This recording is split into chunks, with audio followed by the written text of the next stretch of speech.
Subscribe कीजिए 10th class गणित channel को और बेल आइकन को दबाइए लेटेस्ट वीडियो देखने के लिए। स्टूडेंट्स, चलिए आज हम शुरू करते हैं कक्षा 10 गणित का।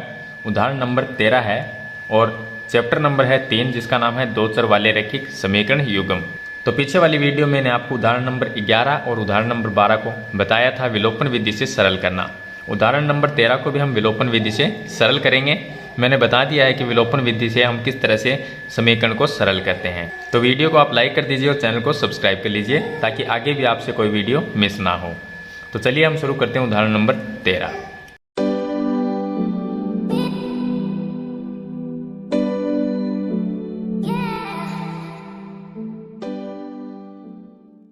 अब देखिए उदाहरण नंबर 13 में लिखा है इसने कि दो अंकों की एक संख्या। अब दो अंकों की एक संख्या का मतलब है कि ऐसी संख्या है जिसके अंदर अंक दो। अगर मैं 10 लिख देता हूं तो इसमें कितने अंक है? इकाई और दहाई, दो अंक है। अगर यहां पर मैंने 25 लिख दिया तो इसमें इकाई और दहाई दो अंक है।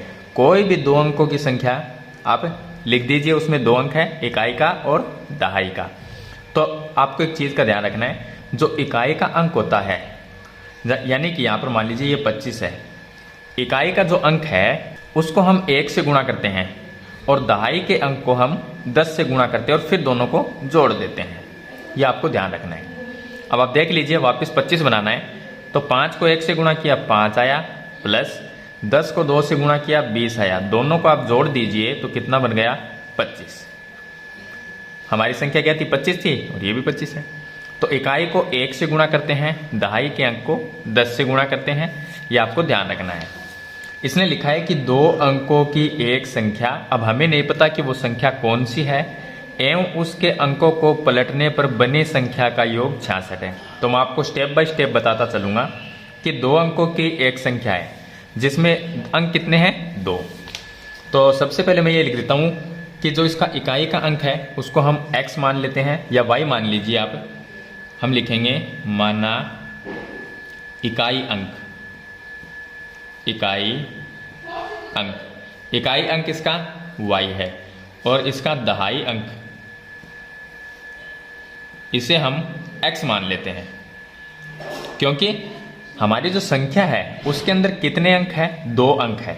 तो हमने मान लिया कि इकाई का जो अंक है वो y है और दहाई का अंक है वो x है। ये दो हमारे अंक है। अब संख्या तो अभी तक बनी नहीं, सिर्फ मैंने तो इतना ही बताया आपको कि इसके अंदर इकाई का अंक y है और दहाई का अंक x है। तो इससे संख्या कैसे बनेगी वो हम बनाएंगे। चलिए, अब इसने लिखा कि दो अंकों की एक संख्या है, तो इतना हमने कंप्लीट कर लिया कि दो अंक है संख्या में। अब वो संख्या क्या बनेगी? तो मैं लिख देता हूँ यहाँ पर संख्या। मैंने आपको पहले ही बताया है, इकाई की संख्या को 1 से गुणा करना है, दहाई की संख्या को 10 से गुणा करना है। तो दहाई वाली संख्या क्या है? x। इसको 10 से गुणा करेंगे तो हो जाएगा 10x। फिर प्लस का चिन्ह लगाएंगे और इकाई की संख्या क्या है? y। इसको 1 से गुणा करेंगे और दोनों को प्लस कर देंगे तो संख्या क्या बन गई? 10x प्लस y बन गई। ये एक संख्या बन गई हमारी। चलिए आगे इसने लिखा है उसके अंकों को पलटने पर, उसके अंकों को पलटने पर। जो अंक हमने लिए थे, यानी इकाई को हमने y माना था, दहाई अंक को हमने x माना था, अगर इन दोनों को पलट दिया जाए, y की जगह हम x लिख दे और x की जगह y लिख दे, तो हमारी संख्या क्या बनेगी वो हम बनाएंगे। तो हम यहाँ पर लिखेंगे कि अंकों को पलटने पर। चलिए अंकों को हम पलट देते हैं तो इकाई का अंक x हो जाएगा और दहाई का अंक y हो जाएगा, क्योंकि y की जगह x लिख देंगे और x की जगह y लिख देंगे। तो मैं लिख देता हूं कि इकाई अंक x है और दहाई अंक y है। अब हमारी संख्या क्या बनेगी?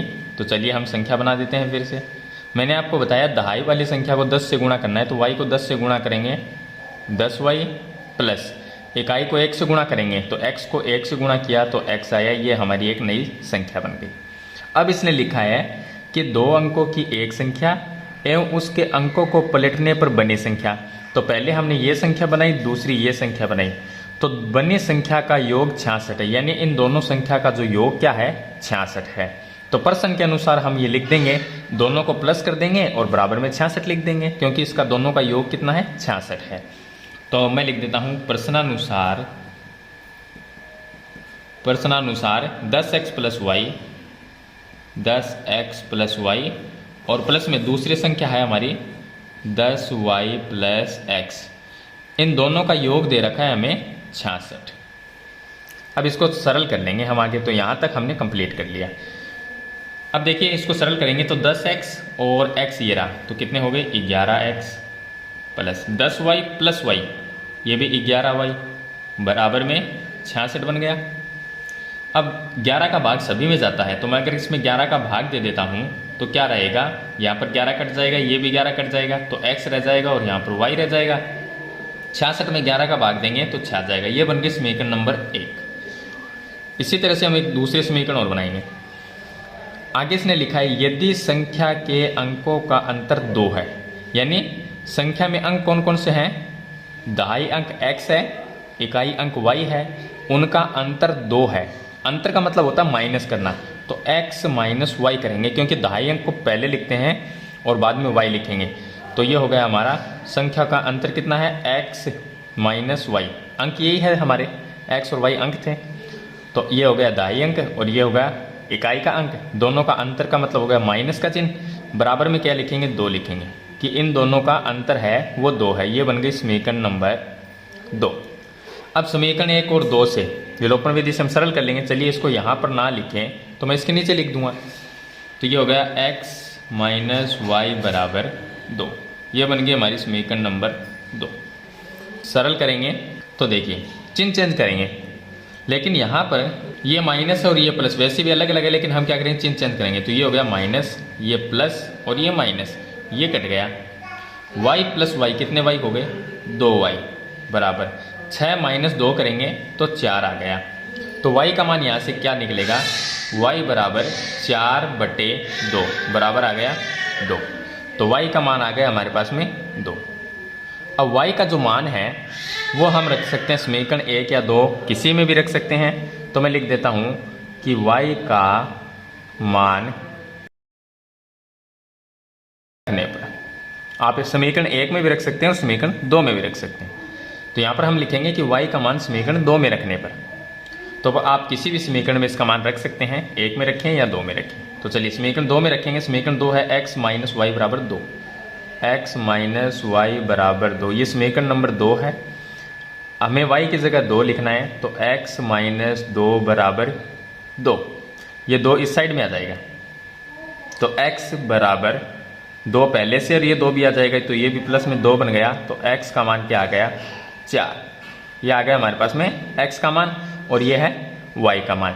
अब संख्या क्या बनेगी, तो हमने संख्या बनाई थी, एक ये बनाई थी और एक ये बनाई थी। x और y का दोनों में मान रखेंगे। तो पहली संख्या 10x, तो देखिए हम लिख सकते हैं कि पहली संख्या हमारी की है 10x प्लस वाई है। इसके अंदर x और y का मान लिख देंगे, तो 10 की जगह 10 लिखेंगे, गुणा में x का मान लिखेंगे 4 और प्लस y का मान लिखेंगे 2। तो क्या बन गया, 10 को 4 से गुणा किया, 40 प्लस 2 42। और दूसरी जो संख्या हमारी वो हमने बनाई थी 10y प्लस x। तो मैं इसको लिख देता हूँ 10y प्लस x। इसके अंदर 10 की जगह 10 लिख दिया, गुणा में y का मान 2 है वो लिख दिया और प्लस में x का मान 4 है वो लिख दिया। तो अब इसमें 10 को 2 से गुणा किया तो 20 बन गया और प्लस 4 को प्लस कर देंगे तो आ गया हमारे पास में 24। यानी ऐसी 2 संख्या बनेगी, एक तो 42 बनेगी और एक 24 बनेगी। तो आगे इसमें यही लिखा हुआ है कि ऐसी संख्या कितनी है, तो 2 संख्याएं ऐसी 42 और 24। तो हमने वो संख्या भी ज्ञात कर ली और 2 संख्या ऐसी है। तो ये था इसका उदाहरण नंबर 13, जो मैंने आपको एकदम सिंपल तरीके से बताया है। उम्मीद करता हूँ आपको ये अच्छी तरह से समझ में आ गया होगा। तो वीडियो को आप लाइक कर दीजिए और चैनल को सब्सक्राइब जरूर करिए, ताकि ऐसी वीडियो आगे भी आपको मिलती रहे, कोई भी वीडियो आपसे मिस ना हो। तो आज की वीडियो में इतना ही, मिलते हैं नई वीडियो के साथ, तब तक के लिए थैंक यू।